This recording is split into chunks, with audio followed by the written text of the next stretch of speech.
माय English book grade 4 म्हणजेच चौथी English पुस्तकातील 1.4 धनराज पिल्ले ह्या पाठाचं रीडिंग आणि त्याचं असाइनमेंट्स म्हणजे वाचन आणि स्वाध्याय आज आपण इथे पाहणार आहोत. चला तर मग सुरुवात करूया.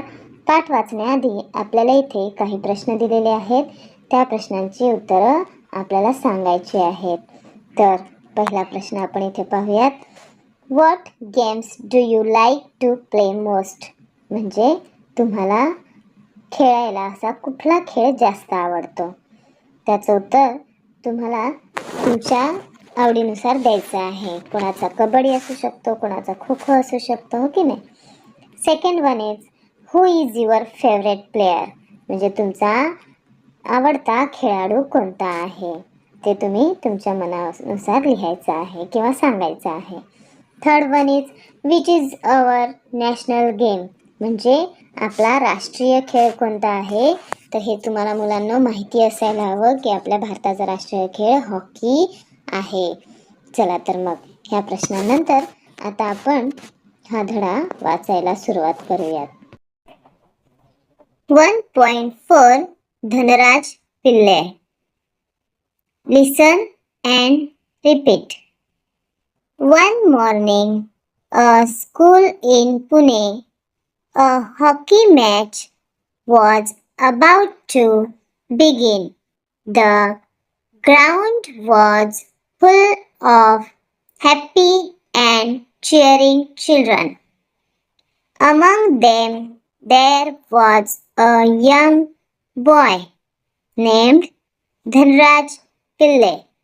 Just before the match began, Dhanraj's team felt worried. Their best player was absent. The teacher looked at Dhanraj and said, "Dhanraj, will you lead the team today?" Dhanraj smiled and nodded.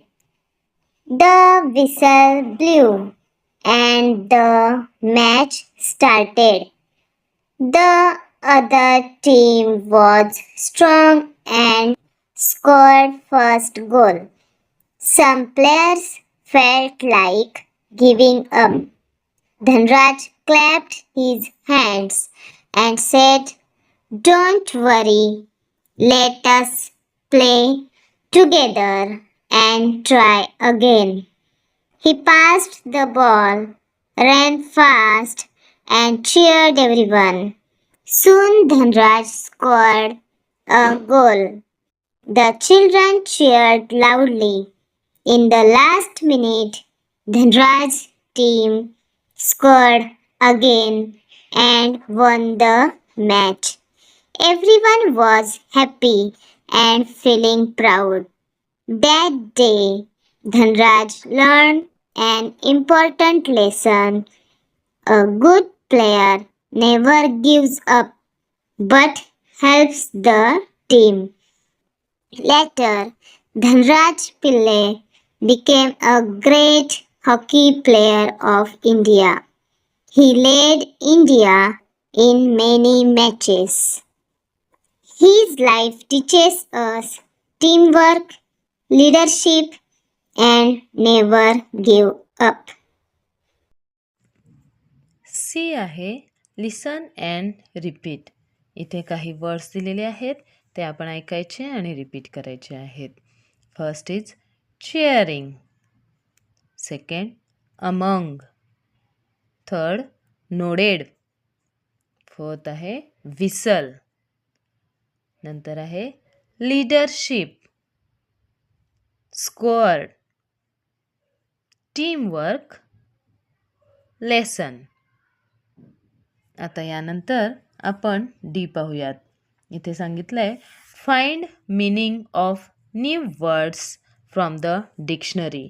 म्हणजे या लेसनमधील आपल्याला नवीन words शोधायचे आहेत आणि त्यांचं meaning डिक्शनरीमधून पाहायचं आहे.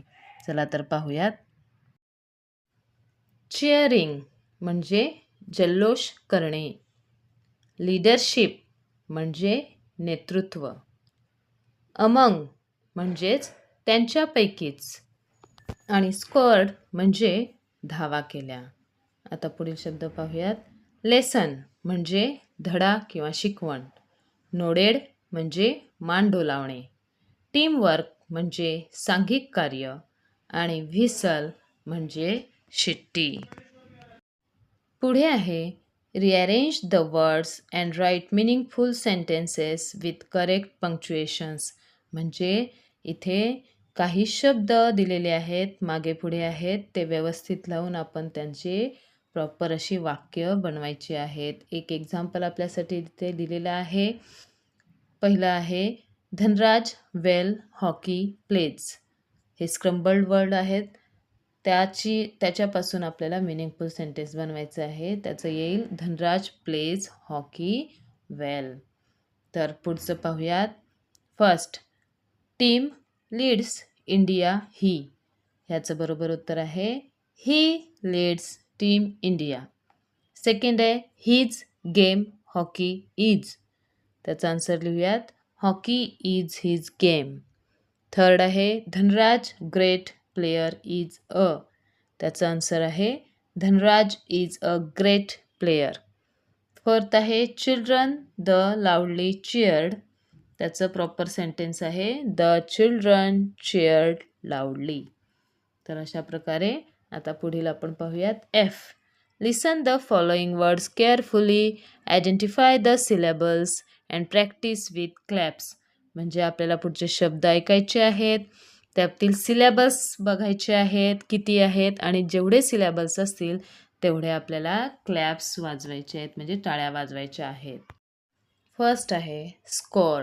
आता इथे पाहिलं तर AEIOU हे जे स्वर आहेत ते किती आलेले आहेत त्यानुसार आपल्याला तसे सिलेबल्स ओळखायचे आहेत. आता त्या स्कोअर्डमध्ये ओ आणि ई दोन स्वर आलेले आहेत, पण ई हा कसा आहे सायलेंट आहे, म्हणजे स्कोअर्डमध्ये फक्त ओ हा सिलेबल आपण म्हणूयात किंवा स्वर म्हणूयात, म्हणून एकच टाळी वाजवायची आहे.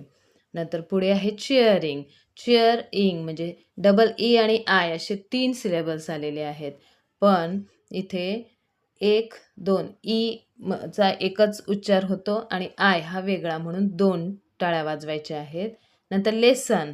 लेसनमध्ये लेस आणि सन असा ई आणि ओ 2 सिलेबल्स आलेले आहेत, 2 स्वर आलेले आहेत, त्यामुळे आपल्याला 2 टाळ्या वाजवायच्या आहेत.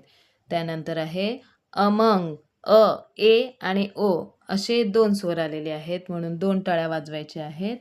नंतर व्हिसल. व्हिसल आय आणि ई असे 2 स्वर आलेले आहेत, म्हणून आपल्याला 2 टाळ्या इथे वाजवायच्या आहेत. तर अशा प्रकारे आज आपण धनराज पिल्ले या पाठाचा स्वाध्याय आणि रीडिंग केलेलं आहे.